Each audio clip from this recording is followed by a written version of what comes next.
Hoje é 16 de junho de 2016, 8h45 da manhã, talvez.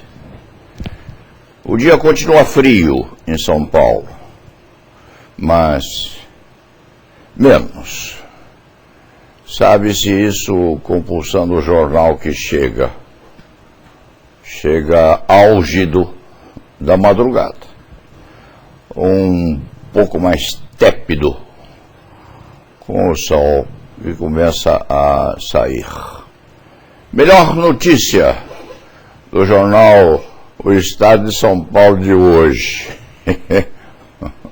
O jacaré em Disney, Orlando, pertinho lá da boate gay, onde morreram 49 inocentes e o atirador são 50, e se feriram outros 53 à custa da maldade do tresloucado disparador de fuzil adquirido legalmente, diga-se de passagem. Melhor notícia do jornal Estado de São Paulo.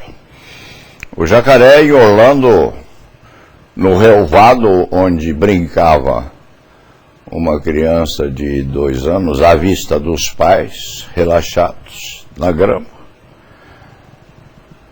colheu o menino, levou-o para a água e o corpo foi localizado 2 dias depois, talvez.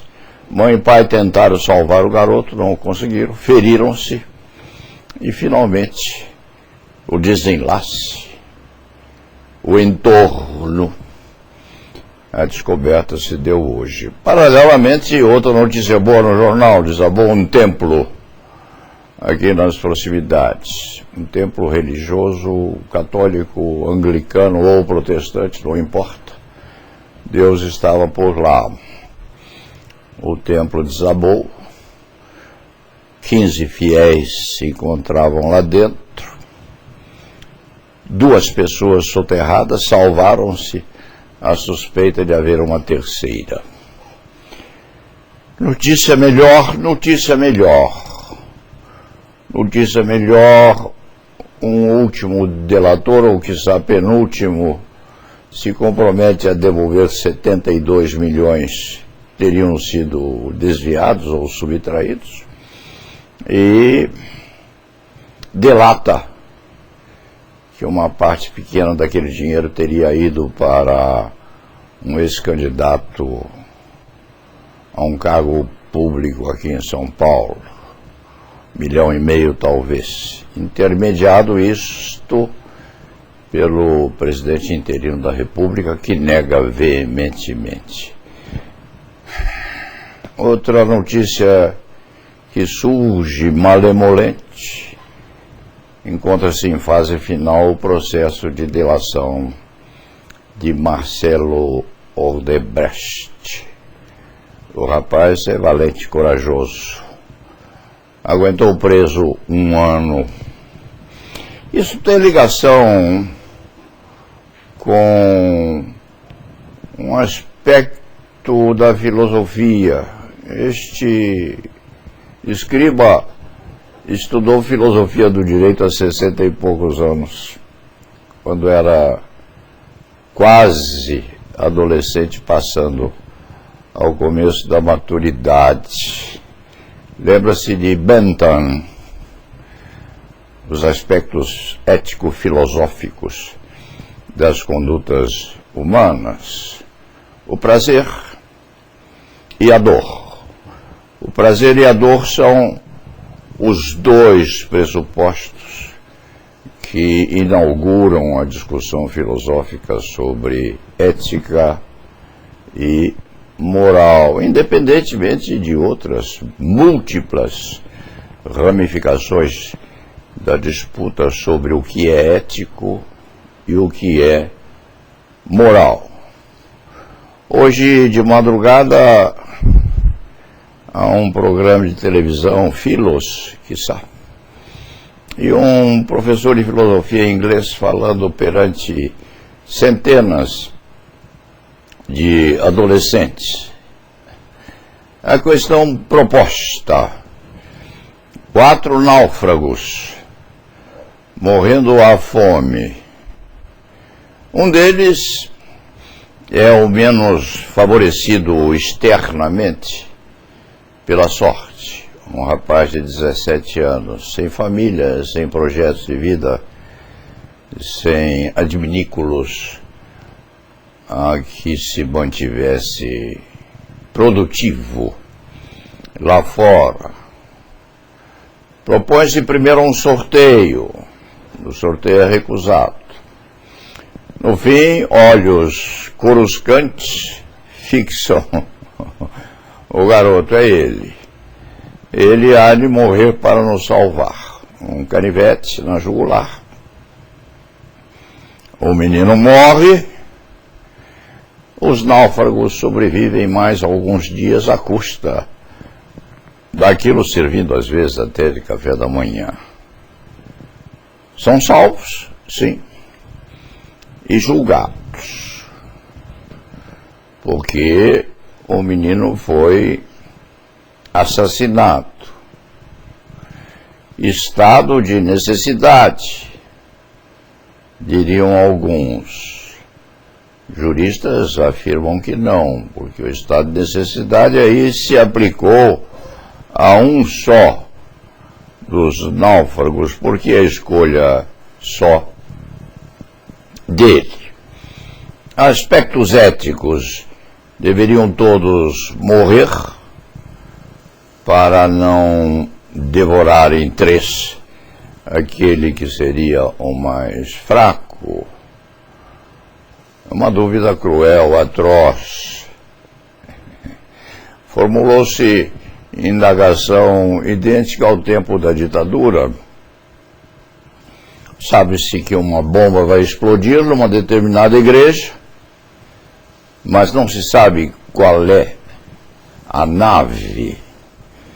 Prende-se um suspeito de sabotagem, aproxima-se a data prometida para a explosão do petardo. Morreriam centenas de pessoas naquele templo religioso.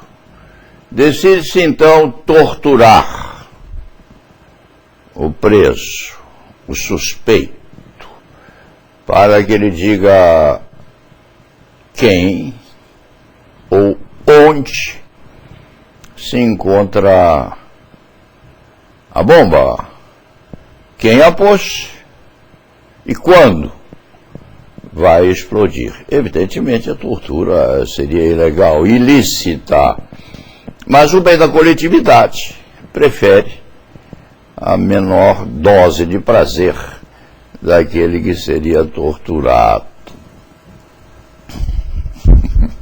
Afirmar-se-ia que o escrevinhador, que hoje diz mais e escreve menos porque não tem tempo para a segunda alternativa, dir-se-ia que o escrevinhador está a fabular.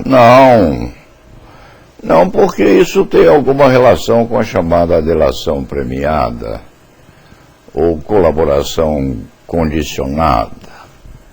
Por exemplo, alguém que fica meses e meses recolhido e encarcerado, contrariamente à lei, em prisão de natureza processual, preventiva, sob a expectativa de, se quando delatar, confessar ou partir para um acordo de leniência em relação às empresas que dirige, será ou seria posto em casa com uma tornozeleira eletrônica ali medir os passos dentro e fora da residência.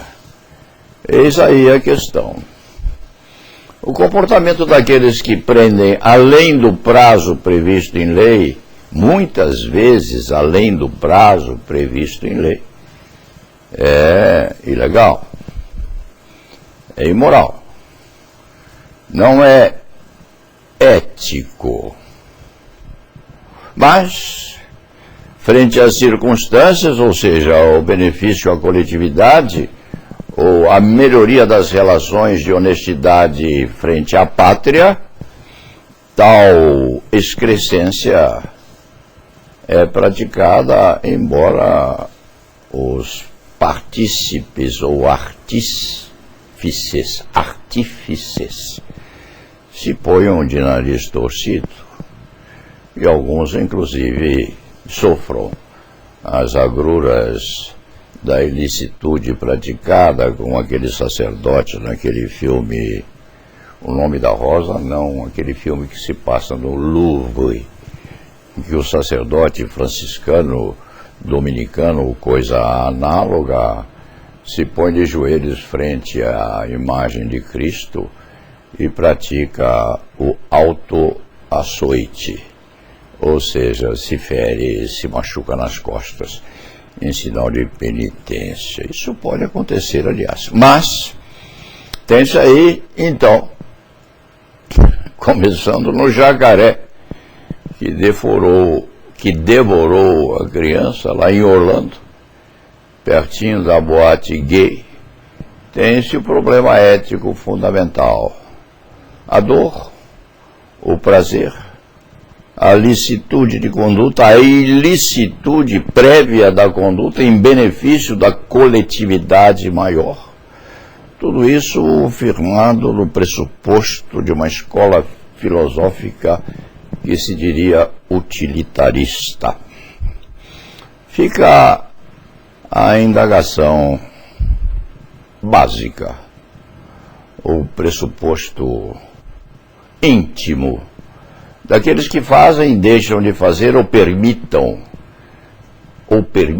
que seja feito, pode-se, em benefício da coletividade, ou seja, na obtenção do bem maior, prejudicar, malfazer, maltratar o bem individual protegido também, e protegido maiormente pela Constituição. Fica aí a indagação. Fecham-se os olhos. E tenho dito.